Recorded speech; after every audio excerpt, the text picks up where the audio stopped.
So you count the audience. Okay, we got 1, 1, 2, 2, 3, 3, 4, 5, 6, 7, 8, and then cameraman is 9 behind the 9. camera. And then no card 1, no card 2.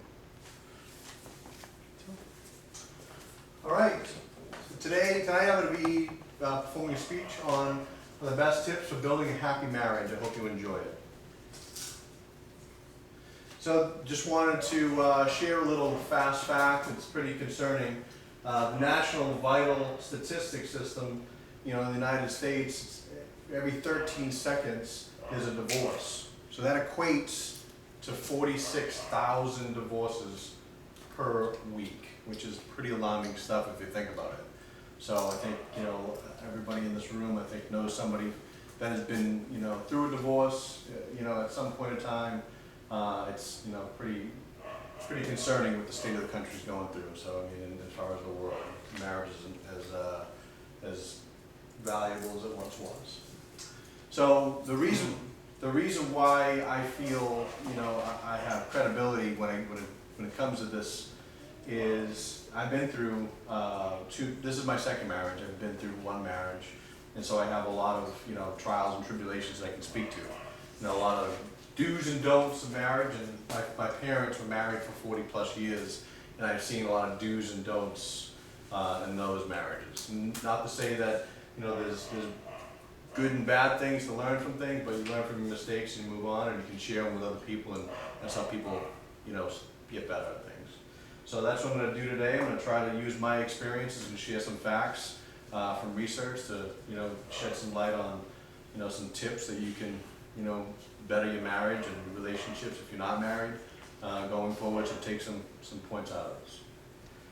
So where to now, guys? So this is, again, this is the right path. So there is no correct formula. There is no correct golden, path on the roadway to success. There really isn't. There's going to be a lot of, different ways to get there, and it's all about the 3 C's. You can actually have more C's, but part of the 3 C's, you have communication, you have caring, and you have compromise.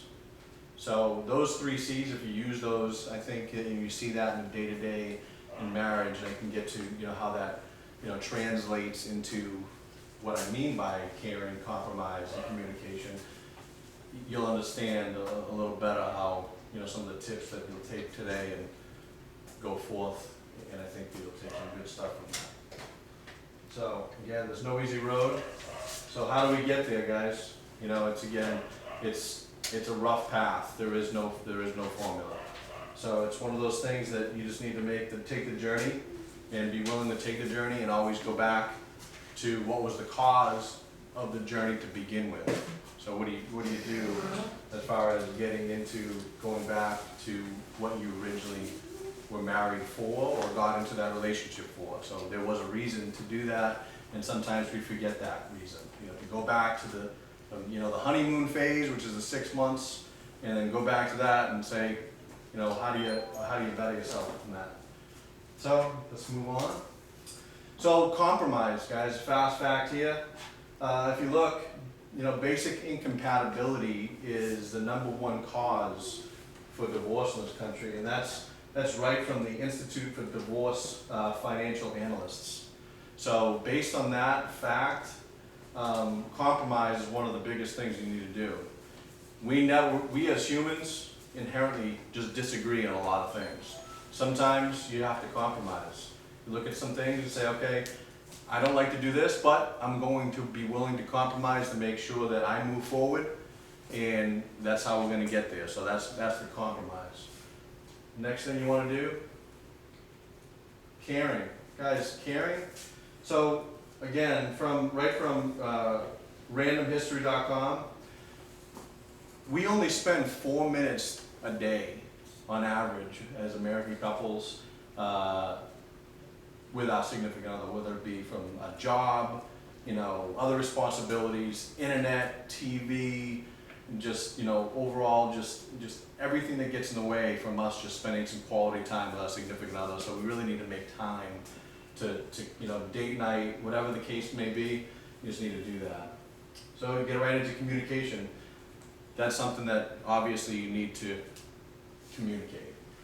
You know, something that, you know, if you look at the, you know, the most important thing is communication. So what does that mean? It's what is hearing isn't being said, right? And a lot of communication isn't verbal communication. A lot of it is body language and how you approach things. How do you perceive, you know, an argument? How do you get out of that argument? Are you very standoffish? Are you open to communication? Do you talk things out? Communication is key to everything. You don't talk something out, then obviously it's going to fester and it's going to get worse. So that's one tip that we can get past. And again, another thing, you know, this is the top 3 right out of eHarmony. eHarmony.com, communication rates in the top 3. So good luck. I leave you on that. I appreciate your time, and I'm going to open it up and take the journey. Again, you guys all take the journey, and we'll move fast. And I'm going to open up for a Q&A. So at this time, I'm going to field some questions regarding that. So feel free to shoot me with some questions. So, I was wondering, because I was gonna ask you, which of the 3 C's did you feel was the most important? But I think you answered it. I think communication is the most important, to be honest. I think, you know, if you don't communicate, it festers. And the way you communicate, you can have 2 type A personalities and they butt heads a lot. You know, I could use some examples in this room, you know, or I could use my own examples. I'm sure that everybody in this room have different types of communications, and then you go back to the compromise, and it all goes hand in hand. All right, anybody else? Sir? Thinking back to your first marriage, is there anything you thinking back that you could have done differently that made it?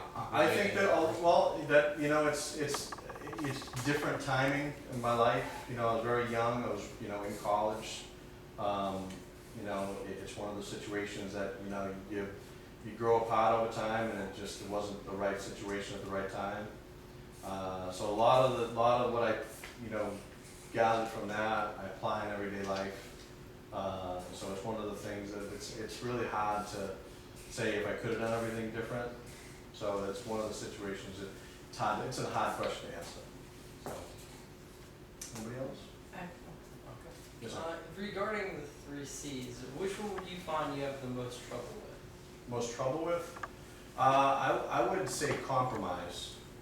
I like to do things how I do things, and I'm very A-type personality, so when it comes to compromise, it's one of the situations that you don't want to sacrifice what you like to do, but again, I am getting better at that. Good question. Anybody else?